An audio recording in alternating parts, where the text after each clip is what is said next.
भारत और चीन सीमा पर एक बार फिर तनाव बढ़ गया है।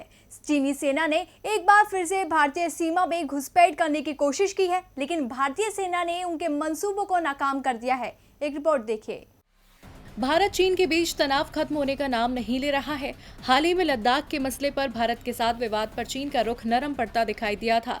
सेना को तैयार रहने का निर्देश देने के बाद चीनी विदेश मंत्री ने सीमा पर भारत के साथ स्थिति को स्थिर और नियंत्रण में बताया था। लेकिन भारत और चीन दोनों पक्षों के बीच वर्तमान तनाव उस समय और बढ़ गया जब चीनी सेना ने एक बार फिर भारतीय सीमा में घुसपैठ करने की कोशिश की। इससे पहले दोनों पक्षों के सैनिकों के बीच 5 मई और 6 मई को पेगोंग झील क्षेत्र में झड़प की खबरें आई थी। इसी बीच भारतीय सेना और चीनी सेना के बीच टकराव हुआ। दरअसल मई के महीने में जब चीनी सेना गलवान नदी से भारत की ओर बढ़ने लगी थी, तभी भारतीय सेना अलर्ट हो गई थी और सीमा पर सैनिकों की तैनाती बढ़ा दी गई थी। सूत्रों के अनुसार चीनी सेना का मंसूबा भारतीय क्षेत्र में घुसपैठ कर कैंप बनाने का था, लेकिन भारतीय सेना ने आगे बढ़कर उनकी चाल को नाकाम कर दिया।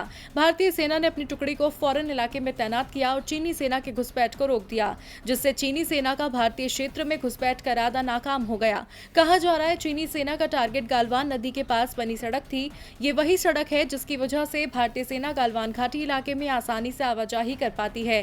सीमा से सटे भारतीय क्षेत्र में पिछले 3 साल से सड़क निर्माण कार्य किया जा रहा है, जिसके चलते चीन को खतरा महसूस हो रहा है। चीन ने वास्तविक नियंत्रण रेखा और भारत के पूर्वी लद्दाख क्षेत्र के पास 5000 से ज्यादा अपने सैनिकों को तैनात कर दिया है, जिसके जवाब में भारत ने भी अपने सैनिकों की तैनाती सीमा पर बढ़ा दी है।